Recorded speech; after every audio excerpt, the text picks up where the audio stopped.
Welcome to 92.5 Phoenix FM and Getting to Know You, a programme during which we endeavour to get to know the other side of a person as opposed to their public image or persona. My guest today is a man who has dedicated his life to the service of the Roman Catholic Church. He has lived and served here in Dublin 15 for an incredibly long time, and in his quiet, profound and selfless way has brought solace, inspiration and purpose to his congregation, and also many a lost soul along the way. In the midst of the turmoil that has beleaguered the church in Ireland, he has emerged as a man and a Christian who has never lost the fundamental teachings of faith.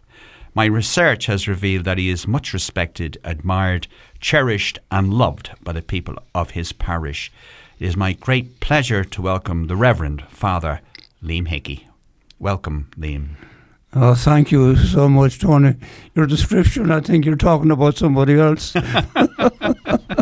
Well, just for the sake of it, we'll pretend it's you. Okay, right.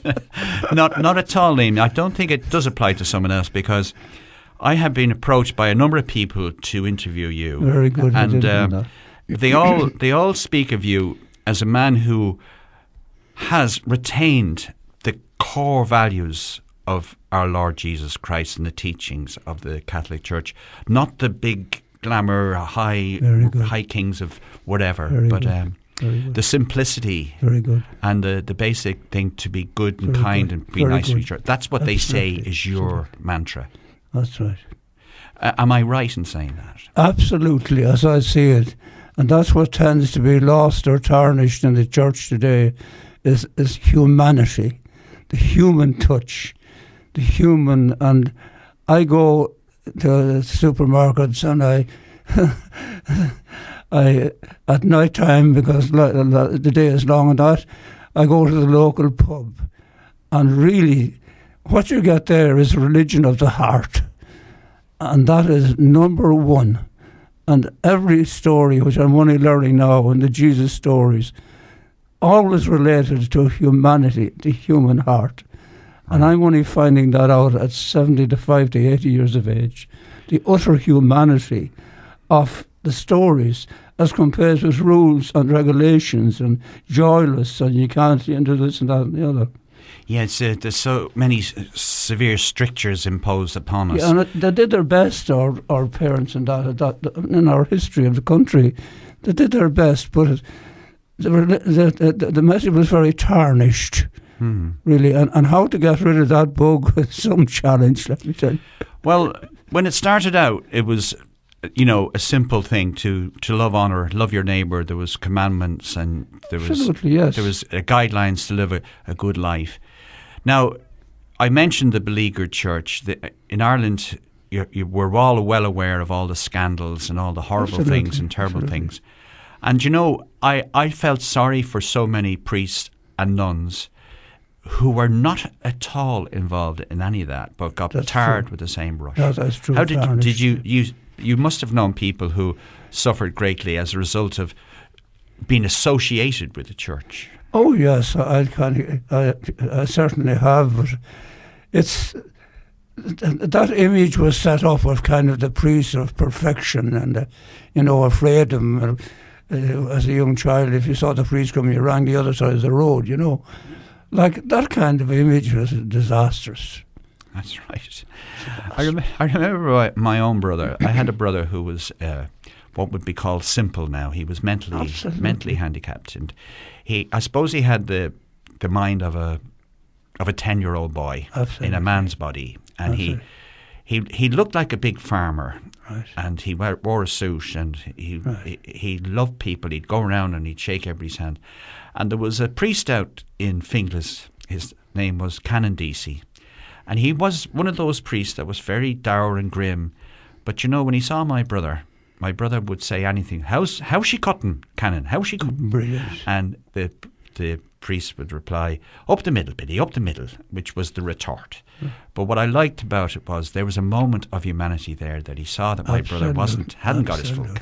And that's what, there's so many times in our lives, we go to funerals and we look and we ponder our lives. You've led a long life, Liam. Right, yes. Would you have changed it if you could, knowing what you know now? Would you have done a different thing? I certainly wouldn't. Would you? Because I'm as I say, and I got great kind of a joy out of this in a way. I'm really a culture by origin, right? And I'm proud of it. Yeah, no, I wouldn't say but and I come to Dublin at 18 years of age, and I'm a totally converted Dub. Right. They have been fantastic to me, and with welcome, and the Diocese of Dublin has fantastic. It has given you every opportunity. They made you go to university to have a degree in case you ever left the priesthood, and then they gave me opportunities to work at the emigrant thing in London, to work in hospitals, to work in prisons, what have you. It's absolutely fantastic, and the welcome and warmth of people, and like being in a culture college, you see, I knew the way the cultures think about the Dubs, you know. Well, I heard that the word culture originated from the word cultured. Thank you. That's why we're cultured, you know. Well, that's clever, because we sent Ciaran and Clonback Noise behind you. Right. You were even talking about 1,000 years before St. Patrick. But cultured people. Get back to the church itself. The congregations are dwindling. Yes. There's very few people going into seminaries now. That's right. The yes, nuns exactly. are struggling to Exactly, fill. yes. And it seems so simple from the outside that if we could just adopt a more modern approach, allow priests to marry, Absolutely. allow them to have some company in their lives if they choose, Absolutely. and the nuns the same. Oh, and absolutely. why can't the nuns, or why can't women say mass? Why all these obstacles to making the church more popular again seem so easy, and yet they're so entrenched. Absolutely. Do you see, Liam, a way that will ever change? Well, yeah, I believe in change, because, I suppose the famous poet writes, if life isn't changing, it's dying. And that applies to everything in life. That's very good. Everything that is living. And the church hasn't caught up with that. I have guys who was in the seminary with me in Clonlive, and they fell in love, which is very human, what have you, and left the priesthood. They were living saints, because in my young days, if he left the priesthood, he's a spoiled priest, you know. And it was a big decision, Yeah, you know. And I'd have them back in the morning. There was a derogatory term, wasn't it? Yeah, I'd have them back in the church in the morning. And the same with what really, like maybe speaking from ignorance, what responsibility have women? They haven't, and there's a huge area there to be tapped, like, let's say, Montessori teachers and the way they communicate. You'll probably ask me later. I have a hang up about pocket cards, and, you know. Right. We'll go into that later. But the women in the church, we see them now. They've been given a kind of a token role. Sometimes they Exactly. They give out the hosts, and you know, it seems just like paying lip service to, you know, allowing the ladies to have a bit of an involvement. Let's go all the way. Let's get the church more vibrant, you know. Can I pick up a little example? Only last week, I won't mention names now. No, don't mention. But I do a November Mass in a golf club, which is very supportive to the building of Hartstown Parish. And the Mass was last week, you see, and it comes as usual, they're giving out the host. And nobody surfaces, you see, and my walking isn't great. I said, this is ridiculous. And there are 80 people there. So there's a little girl there, I'd say she was about 18 years of age, you know. So I went down to her and said, well, give her communion. Oh no, she was like, I said, I can't give communion for today. So she gave her communion, and she was the one person after Mass. She says, "You have no idea of the joy you have given me." Ah, wonderful. That's That's so sweet. simple, isn't it? That's sweet. So simple. But you know, to the priests that leave the seminaries that Yes. go into and then ultimately leave because they fall in love or whatever. I know two priests from my old days back in Finglas, one priest and one brother, and they both left and they both married and they're both living here in Dublin 15, no names, no pactoral. But the church suffered a loss there because both of them were so pious, so down to earth, and they had that humanity that you mentioned. That is the word. And I see one of them, he still reads every day. He walks around and he reads his office. Yes. He reads it every day. He reads. I can see him reading his pocket Bible. He never left the church. The church left him. Can I tell you? I don't want you can leave it out. Can I tell you the story which remind me of here being here? There's a young fella and he's not too far from here now, and he joins his pals in the pub. Youngsters, say about in their 20s, and he's limping. You see. So I said, "What happened to you?" Oh, he said, "On the motorbike. I lost my leg on the motorbike." But he says, I learned a lot. He said, in my suffering, I learned that I'm only here in this life to help others, and I've joined up to help the homeless. Right. He only lives around the corner, and it reminded me of you. I mean, if you're like in Egypt, like me, it's on the wavelength, and you have the star in the pub. It's never heard of. Well, listen, let's take a little break from our conversation, and we'll play your first choice of music, because on this program we play a selection of music from our guests, and you have requested "Scorn Not His Simplicity" by Luke Kelly, which is a marvellous, marvellous song. Why did you pick that, Liam? I picked that particularly because now when you retire, you're obliged to retire in the diocese, and guys want to retire on that. But then if you still have the energy and that, and I would feel strong about, I'd put the nursing homes in, because their children, you told a lovely story about your own son there. Brother, it's those children, their children at the other end. They're only going, as the fellow says, one way. And I found that that I know that he's thinking of his little child who is defective in that song, but I see the song as "Scorn Not Their Simplicity." Okay, they look. Let's listen to that, and that's what inspired that song.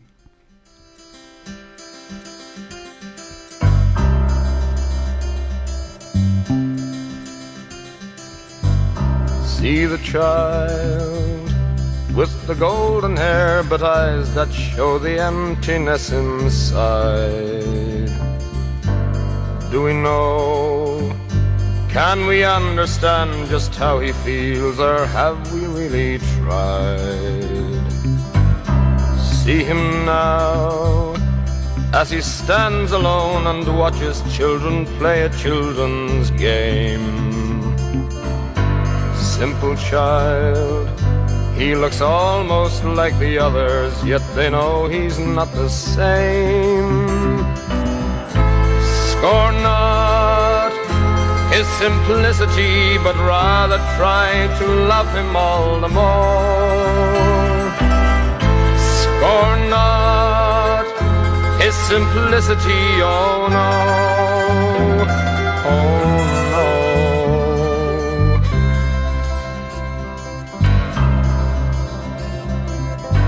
See him stare, not recognizing that kind face that only yesterday he loved. The loving face of a mother who can't understand what she's been guilty of. How she cried tears of happiness the day the doctor told her it's a boy. Now she cries tears of helplessness and thinks of all the things he can't enjoy.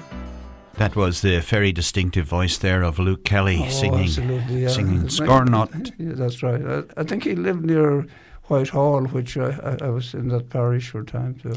Yeah, that was composed by Phil Coulter, and right. as you say, it was about his son. And you know, I find myself getting very emotional when I hear that song, because it reminds me of my own all brother, through yeah. that. And that's what he's done. He's captured that.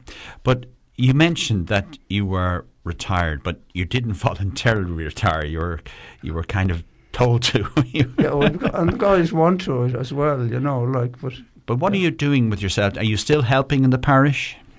As I say, once a month I do that, the masses, and also there's a blessing of forgiveness. What are you laughing at?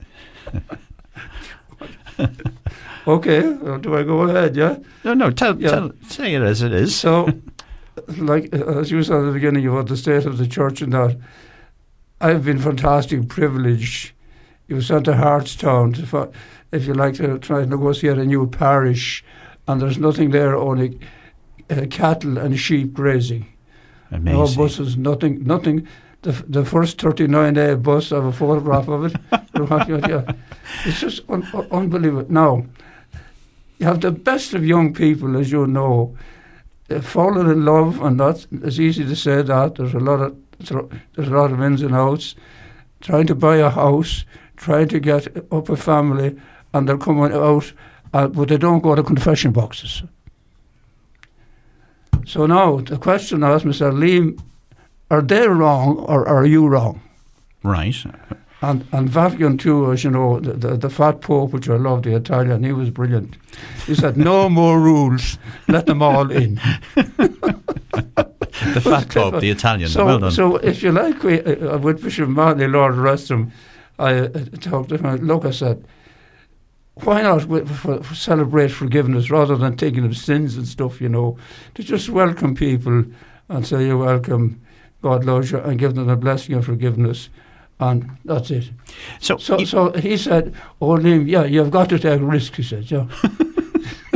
But you arrived, Liam, this field to build a church. That's right. And you built a church. Yeah, and a community centre. And how did you do that? And a school. Where'd you get the money to do that? Yeah, well, I can't remember the details, but the church, you see, was involved in schools for their own good reasons. They felt that would make them little Christians or Catholics, not necessarily Get them young, isn't it? Yeah, kind of style. You see, so at the government level, now vaguely, I'm not good on this. Okay, would you pay up for it? When you were sent out of that parish, you were a glorified fundraiser. Right. Oh, yeah. And the bishop went on his knees to beg you to go out. He said, I can't get anybody to go. And he said he was right, because what do I know about buying land? What do I know about solicitors? Right. What do I know about accountants? I know. And now I look out from my window at this age and see 700 children going to that school. And you must feel wonderful. And they allowed me, and this is like real, if you like, icing on the cake. I must get it in. The bishop allowed me to call the parish St. Ciaran of Clonmacnoise, because that's my background. Well, that was good. That's a legacy, it's isn't brilliant, it? Because the kids can go and see things rather than saying so. And I'm not against, but with the renewal, you can choose a different name, like an Irish say it. And I'm only reading now Brendan Colbert's new book. He's a layman. It's an absolute classic on Clonmacnoise. And at this stage in my life, I found out his research has been unbelievable. Unbelievable. And the oldest university in the world, where was it? Well, I know the answer to this, but you told me. Clonmacnoise. Yeah. No, and it only built up after I was St. Patrick and all that. And the research and the finding, and then the Vikings, the stolen stuff which you can get in Denmark and all. Well, we'll come back to how you got to that soon. But just as an aside, my grandmother Maycock, Granny Maycock, lived in Crumlin, and she lived on Clonmacnoise Road. Isn't that? I knew that. There's a coincidence, But I don't. The last word on him, he was related to the patron of Dublin. I've a bottle of Brasso here, and I'll take it out and I'll polish your halo now in a minute, because you must feel really, I don't know, so fulfilled to see the children going to school, getting an education, because of what you did. Unbelievable. Now, there's one man, I must add his name quickly, and this is Providence or what have you, the house would have been built. He came to live beside me. His name was Matt Morn, and he had a I don't know what kind of job in the prisons, you know. He wasn't a prisoner. He was a No, he was a prisoner, and he negotiated that the prisoners in Mountjoy would build the community school in community centre in Hartstown. Kind of on day release, they'd come out. On day release, and they came out. They released, and they did a good job. Sometimes no, I don't want this to be said. There's more church there than there is in the if you like in the liturgical church. Right. It's open to everybody. The Muslims are there on Sunday morning. Right. The only thing I object to that kind of, I have no objection. I respect every religion, but to take all the parking places. You can do whatever like. You can have any faith, but don't park in my spot. That's it. And then Irish dancing and the bingo is very popular. It's totally run by the lay people. Somehow or other, I have a vision of some time in the past to raise money, you calling numbers in a bingo hall. Did you ever do that? I did, yes. Did you? I certainly did, yeah. You did everything. As I said, you were glorified. This is not, of course, really that the satellite parishes, the new ones around, were evolving real fast. And when it came to Hartstown, the diocese said, oh no, we haven't the money to start the church. And this great guy, Matthew, says, I said, feck them, we'll build it ourselves. My God, that's brilliant. Yeah, and he did. He did. It's a wonderful achievement. A wonderful achievement. Well, listen, let's go right back now. We'll come back forward eventually, but let's go right back to where were you born? And I was born in Main Street, Forban, Offaly. And how you'll know today is that there's a thatched pub beside it called Tennessee's. Right. And did your mum and dad, what were their names? My mum was a Kennedy, and the Conservative family, they were at Clonmacnoise, that area. And my father, I would say, a rebel in the good sense, you know. I think you're a bit of a rebel yourself, you know. And he lived up to Shannon and Athlone. And what was his first name? His name was Bill Hickey. And your mum was a Kennedy, but what was her first name? And was let me see about that. You always call her Mammy, did you? Yes, there's a sound that will come to you that this thing falls up. Right. Okay, but you had a happy childhood, Liam? Oh, absolutely. My mother was an assistant teacher, and I suppose we'll be coming across this assistant teacher and in the school called St. Monken. Now, he would have been a monk from Clonmacnoise. That's right on the wonderful, colourful bog of Allen, and circled by the Schlieblow Mountains. And every morning, 3 miles on the back of a bicycle to school. Very good. That was my schooling. Had you brothers and sisters? Yes. I have 2 brothers, and both have passed away. One was an architect, and then have kind of heart problems, you know. And I had 2 sisters, one still with us. Maureen died, she was already younger for her. And Nancy is still with us in Cork. Is she well? Yeah, she's done very well. Are you her big brother? Pardon? Are you her big brother? You? Are you older than her? I am. It's just by about. I mean, you don't mention women's age, you know. No. That's a lovely name, Nancy, isn't it? Isn't it? It's a lovely name. I love that name. Now we've reached the second. She was a nurse in the Richmond. Yeah. We've reached the point where we're going to play your second piece of music, and this is Dublin City in the Rare Old Times. Oh my God! Yeah. Why did you pick that? Is it because you have a graw for Dublin? Yes, absolutely.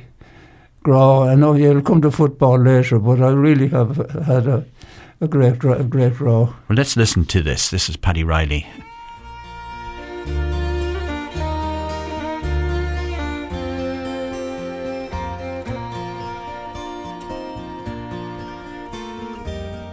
Raised on songs and stories, heroes of renown, the passing tales and glories that once was Dublin town.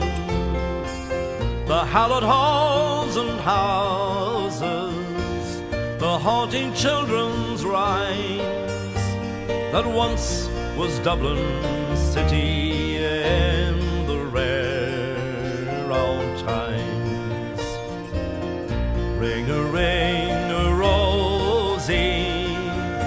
as the light declines. I'll remember Dublin city in the rare old times.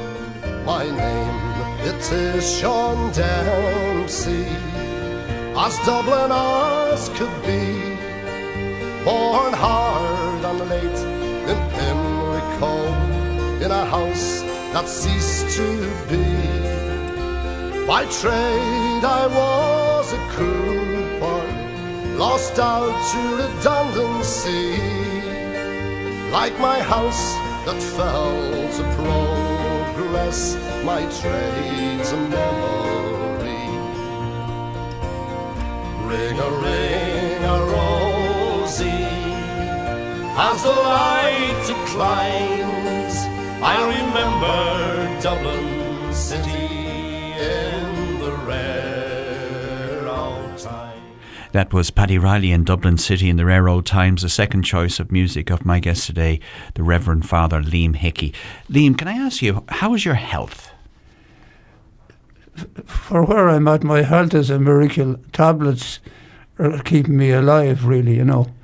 You've had some heart problems, have you? Oh, yeah, it's in the family. I had major bypass over 20 years ago. They said you'd get 15 years out of it, you know.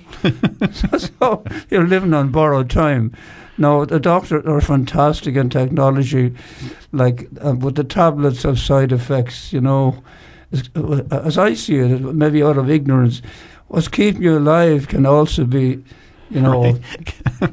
keep taking the tablets, your tablets away. Oh, I do. I used to... It's a great excuse in the pub, like, to tell them, well, my taste buds are not working anymore, so I have to experiment. You know... I drink a whiskey or hot whiskey or sambuca now. It's interesting to watch what the women drink. Yeah. You see, a glass of Coors, no, I think that's the other Coors. So you're working your way through the menu. That's right. And you listen to television. I have television at home and have a look at it. Right. You see television, you see the football, you see the horses. Right. And that is some comedy.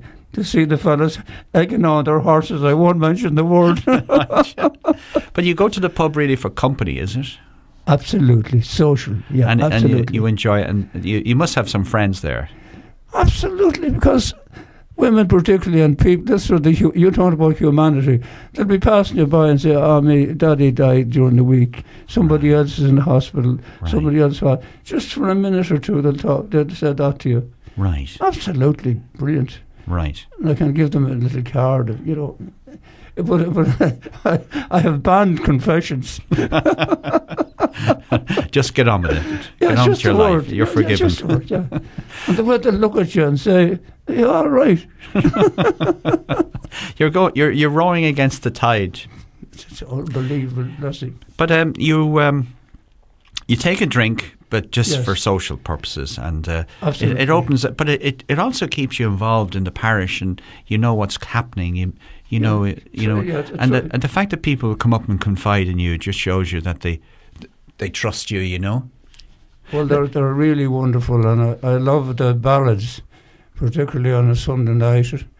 They're brilliant, and you see mothers there, and I like the pub now. Maybe this is against the rules, but they allow little children for a certain length of time. You know. That's right. Yeah. And you used to see them out dancing, and you have fellas as old as me dancing with one another. Ah, terrific. Oh, terrific, yeah. But listen, and one of the questions we ask our guests is that if you could invite people, for living or dead, from history to dinner, 3 people to dinner, who would that be? And you've picked 3 people. You've picked John Sheehan, Willie Summers, and Oliver J. Flanagan. Now, would you explain to me why would you pick those 3? Who? First of all, John Sheehan, Dubliners. It's very hard to kind of... there are so many others. I'll start with the bottom one, if you don't mind. Right, Oliver J. Right. He will never... He's the father of the present minister. You know, he's a Charlie Flanagan, whom I really respect. I think he does a great job. His father was Oliver Flanagan, and he came to me into our town on a bicycle looking for votes. What town was that? Pardon? What town was that? Furban. Furban, right. Right. On the bike he said, "Here comes Oliver," and on the back he says, "There goes Oliver." and he what was his policy? And tell me what has changed since? Monetary reform. That covers a multitude, doesn't Absolutely. He got the biggest vote ever. And why? Who introduces him in Furban? At the crossroads, that's where people met. The rebel, my father. it? Right. Which I believe to this day sent my mother to an early death. Because she was so conservative and this fella making an idiot of himself, And we had an old second-hand car. What does my father do? He gives him the car to canvass. My God. Absolutely. He was his campaign manager. Yeah. And I was then, my mother died, and I was then sent to college in Mells because I was wild, like boarding school. The only visitor I ever had, Oliver J. Flanagan. Right then. Good man. He'd collect my father and drive from that to Longford. And I think this should go down as records. When you're a teenager, you're kind of conscious of your hair. And Brill Cream was a big seller. And where did I get it from? Dáil Éireann. Brill Cream, St. Mel's College. So it's amazing the impact some of the deeds that your father had on the government. And so what about Willie Summers? Who's Willie Summers? Willie Summers is a very good advisory friend now. He'd know all about this morning. But I regard him as a world famous chef, Right. He travelled all of Europe, Willie, and he's really a committed dog, only one colour, and his wife is Olive, who's very supportive. They've been very, very good to me. And he's a chef by trade, is he? That's right. Yes. No, he's retired now as well. But it's very difficult to choose in a way because there are other people like Sister Mary Killeen, the missionary in the slums in Nairobi. Right. She was a great friend. And so the reason you asked him is not to come along to cook the food, but to eat the food with you. That's right, and to share, right. socially. And the last man is John Sheen. Phil Rennick, that's another name. That she was the first Kerry woman nurse of the year in Ireland, and my first appointment was Cherry Orchard Hospital. There was an outbreak of polio at that time. Right. So being young and a footballer, I was sent to chaplain there. Well, I know it's very difficult to pick just three, yes, but John Sheen, why did you pick him? Is it because you liked his particular... I liked his particular style. Well, before him, the Wolf Tones were in the Parish and Blue Bell. I liked them. But John Sheehan, I'll never forget it's only last year he had a little grandchild christened. I'll never forget his playing the violin as the little child was brought in to be christened. Lovely. Oh, jeez, unbelievable, really. Really celebration. Right. Now, tell me this. What's the greatest challenge facing you today? Is it keeping yourself above ground? Is it? No, it's what you have covered very, very positively early on. It's the challenge of the tarnished image of whatever you like to call it, God, he, she, or it, what have you. The church. Yeah, the tarnished image. And it's always educated people. So when they mention religion, what have they in mind? Rules, regulations, conformity. Yeah. Sorry. Yeah. That's the image. And they'll say to me, imagine how I feel to say, I'm not religious myself, as if I am. Right, yeah. But it goes without saying that they'd love to see the church adopting a more lenient, a more relaxed attitude like your own, and it just shows you how much it would attract people. It would, but the church has given us, I see it like images, the church has given us great foundation, like I compare it sometimes to the foundations of a house, the creed and that, they're vital and what have you, but it's different living in the house, as you know.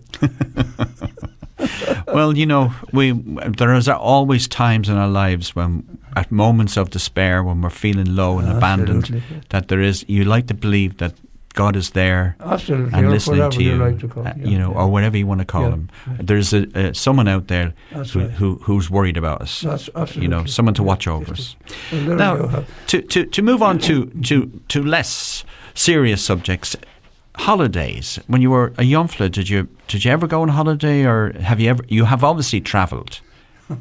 So what would be your favourite destination? What are you laughing at? I'm laughing at it.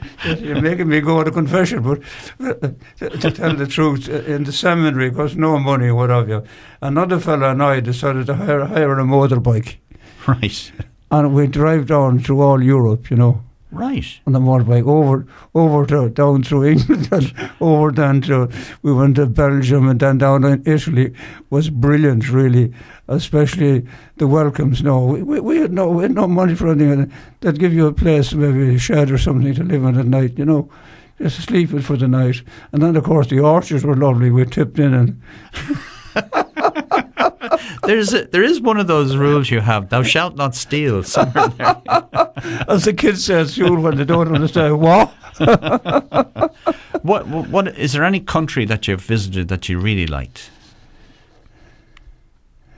That's a good one. When I visited, obviously I worked 6 years in London. Well, that's a city that was very special to me, really. And I did some part-time work in the States, so that was only kind of holiday. But I really loved London and loved English. Do you know what I find? I was over in London. I found the London people so very friendly. When we were over there, myself and my wife went over on a couple of weekends. Absolutely. And you ask for direction. We're on the bus one day and we asked for directions. About 10 people turned around and were helping us. Well, that's exactly it. You know, the real Dubs are friendly. Now, London would be like that. I had an English parish priest, and that's one of the songs as well. I think you have it there. Take me through the streets of London, and if you're feeling lonely, let me show you. Right. Now, can we move on now to what would be your favourite written work, a book or a play? And you've picked The Happiness Habit by Daniel O'Leary. Right. Why did you pick that, Liam? Because he's exactly, in my opinion, one of the best spiritual writers in the world. In the style that you have been talking about, you understand, relating it to humanity, relating it to today. And he's in demand all over the world, giving lectures, and he has a background of being a parish priest and what have you. So I really like his writing, yeah. He was a Curitan parish priest. He went on, though, to achieve quite a high standing, didn't he, in the sort of intellectual levels of the Catholic Church? That's true. He did. No, I don't know. He has a master's degree in theology, spirituality, and religious education, and he's an award-winning author of 12 books. That's amazing. But you yourself have also written, haven't you? Yes, but when I said that, and people would understand, saw your book, I said, no. I had the idea, which is of taking other people's notes. So I have... You weren't plagiarising. You were just... Whatever. Like, St. Paul's wrote the first books, and the best one, in my view, again, which came from a friend when I was in Whitehall, celebrating baptism. Not baptism right, which again tarnished. Baptism was thought of as rubbing sins off somebody. That's right. Which is a load of, I won't use the word, right. Imagine a mother and father who had given all their lives to this lovely, the cradle of the world to bring, and being told He's tainted you're by contaminated. sin. Original sin. It's sin. the height of rubbish. I know. So this man said, look, write a pocket thing again, celebrating baptism, and St. Paul's adopted it. It's sold all over the world, and it's selling today, and at the big price of €1. But I get your point, though. It should be welcoming the child, course. not saying we're letting you in because and the reason we're letting you in is because we're taking away that sin. And even better still, every child that's born is baptized in love. That's God's idea. That's the teaching of God Himself. Yeah, absolutely. Yeah. So we've come to your third choice of music, and this is Danny Boy. And this is a perennial favourite among Irish people all over the world, isn't it? It exactly, and again it brings me back to the nursing home. They're not able to express themselves, but you'll see their hands moving, and you see the feet tapping. You know. Oh, that's amazing. Oh, amazing! That's how you find out and know. Very touching. Very touching. Oh, Danny boy, the pipes are calling. From glen to glen and down the mountainside,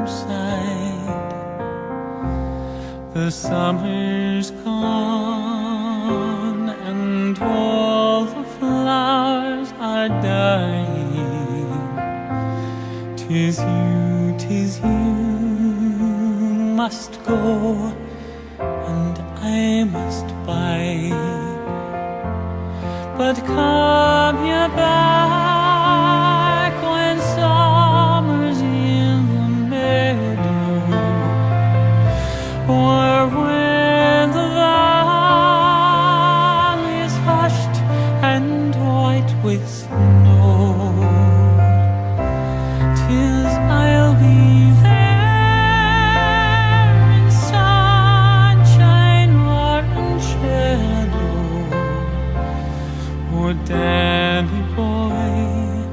Oh, Danny boy, I love you so.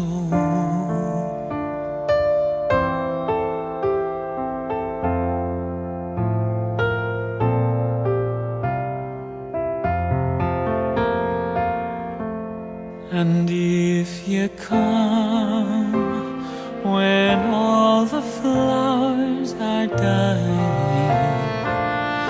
and I am dead, as dead I well may be, you'll come and find a place where I am lying, and kneel and say. That was Danny Boy by Michael Londra, the third choice of music of my guest today, the Reverend Father Liam Hickey. Liam, a question we ask all our guests is, if you were in charge of the country and you could do anything to improve or change things across the board, what would you do? Well, that's what I was saying there. There's I know there's a church thing. I'd bring back the priests and you bring what? Bring back the married priests, you know, right. and women, more responsibility for women, into women priests. We have to. No, it's that's what I'd like to see, and after that, I just would like to see, like, just to tell the truth. Really, you're back to Clonmacnoise again. Only to give the history and that. That's not the full story of Clonmacnoise. Understand? I found out, I've been there for years, and the buses come in and they have their leaders and all that, and they'd mention nothing about, about, if you like, the spirit of the thing. Why was a big round tower built? What was it used for? What was the monks used for? So what you're saying is, what you'd like to see, if you could change things, is across the board, is you'd like to see more honesty in government, more honesty, and you'd also like to see women, just the truth, women advocated more, oh, absolutely, and more, and responsibility, right. Like, oh, absolutely, yeah. Right. Well, here's another question for you. You've named your top 3 favourite movies of all time, and there's 2 of them are cowboy movies. That's right. The first one is The Dirty Dozen. That's right. Yeah. In 1967, that was. Why did you pick that? You like a good action movie, do you? Yeah, I do. I think I was coloured by in the boarding school in Mells, you know, and they only let you out to the cinema, right, to see cowboy pictures, right, and that stayed on with me, and I always that's what I like best. Well, see, the Dirty Dozen. There was a great cast in that. Lee Marvin was brilliant. That's right, yeah. And there was Ernest Borgnine, there was Charles Bronson, Jim Brown, John Cassavetes, Telly Savalas, Trini Lopez, Robert Ryan and Donald Sutherland. My God, that was some cast, wasn't it? Well, you see, I suppose what behind it is the good will out eventually. And then your second one then is a perennial favourite among our guests. It's The Magnificent Seven. Oh, absolutely. Because I think I get why you like that. It's the poor downtrodden being helped by the strong. That's it. That was a remake of The Seven Samurai. Yul Brynner, brilliant in the lead role. And it's always a pub question to name the seven. And I'll do it in case any of our listeners would like to know. It's Eli Wallach, Horst Buchholz, James Coburn, Brad Dexter, Steve McQueen, Robert Vaughn and Charles Bronson. Brilliant. And your last film is The Quiet Man. Now, The Quiet Man. I love The Quiet Man. I roar with laughter when I see it. Yeah. John Wayne. Oh, he was brilliant, wasn't he? And Maureen O'Hara is the feisty lady. Brilliant. And that won an Academy Award for the Best Director for John Ford, and that was his fourth Oscar. So a great pick right. Indeed. Now, if I could ask you to name your favourite poem, and you have done that, and we have a copy there for you. Right, yeah. And you've named Brendan Kennelly Bread. That's right. Why did you pick that? You just like it, or does it evoke some memory for you, or? It does evoke the memories. If you're like at home and in the kitchen, your mother baking, Yes. And seeing all that went on and mixing it all up. Would you mind reading it for us? Would you mind reading it for us? Will you give it a go? Sure, I will. Sure. Please. Someone else cut off my head in a golden field. Now I am recreated by her fingers. This moulding is more delicate than a first kiss, more deliberate than her own rising up and lying down. Even at my weakest, I am finer than anything in this legendary garden. Yet I am nothing until she runs her fingers through me and shapes me with her skill. Brilliant, well read. Oh well, it's just. And what a wonderful poet he is. Well, absolutely. What a wonderful poet. We, myself and my colleague Chris, we hope at some stage to try to interview Brendan. He's living down in Kerry now, and he is. His health is not the best, but he's still okay. Man to get, no. We're going to move on to your fourth choice of music, and this is the Dubliners, and it's a great tune, McAlpine's Fusiliers. Oh, God. Great tune. Let's listen to that. Well, I can tell the story behind it, or you asked me afterwards, yeah? Yes. No, go ahead and tell us. Why did you pick that? I did 6 years in Evergreen work in London at Euston Station. Every morning at 5:30, the train came in from Ireland, arriving with a plastic bag and no job. And that's where I linked up with Mick Cleary and Eamon Casey. And then the lorry used to come round outside the church there and collect the workers who were standing by for work for that day. And they were called McAlpine's Fusiliers. Built the underground in Victoria Line in London. 39, when the sky was full of lead, when Hitler was heading for Poland and Paddy for Holyhead. Come all you pincher laddies and you long distance men, don't ever work for McAlpine, for Wimpy or John Lang. For you'll stand behind the mixer till your skin is turned to tan, and they'll say good on you, Paddy, with your boat fare in your hand. Oh, the crack was good in Quicklewood, and they wouldn't leave the crown. With the glasses flying and biddies crying, sure Paddy was going to tell. Oh, mother dear, I'm over here, I never will come back.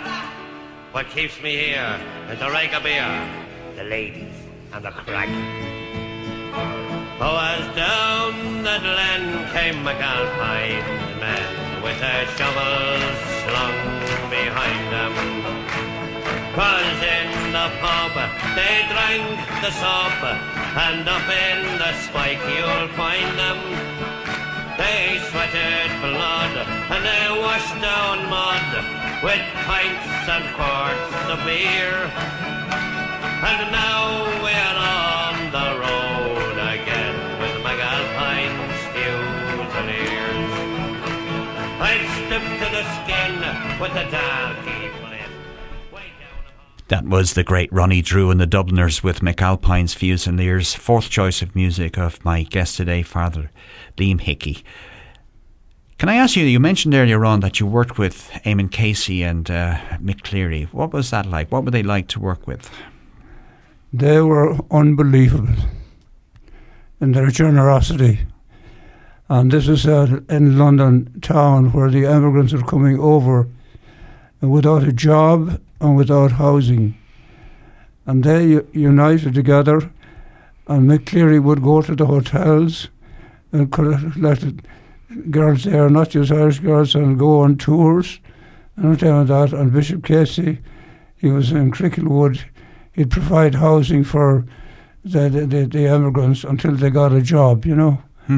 And they were just too outstanding. Now, I know maybe they got an unfair press, but nothing is perfect in life.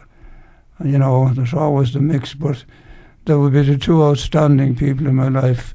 Also, when I went to Clonliffe College, Mick Cleary, as you know, the pub in Gloucester, was a fantastic character. Familiarised me with the songs of the day, you know. He always sang, you know. Yeah, the singing priest, wasn't he? Absolutely. And he played all kinds of football, rugby, and, you know, Gaelic and what have you. Well, sense you, yeah. You made our point earlier, if both of them had been allowed to marry, they may not have had to live the sort of double life that they led. Absolutely. Well, you know? They deep in their hearts didn't see it as a double life, you know. You know, the heart is a lonely hunter. That is it true? Since there are many marriages, yeah. And you mentioned that Mick Cleary liked to play football and that, but so can I ask you, do you like sport? Oh my God, that's kept me alive. When my mother died, I was 10 years of age, and the local postman, he organised football in Forban, which never won anything much.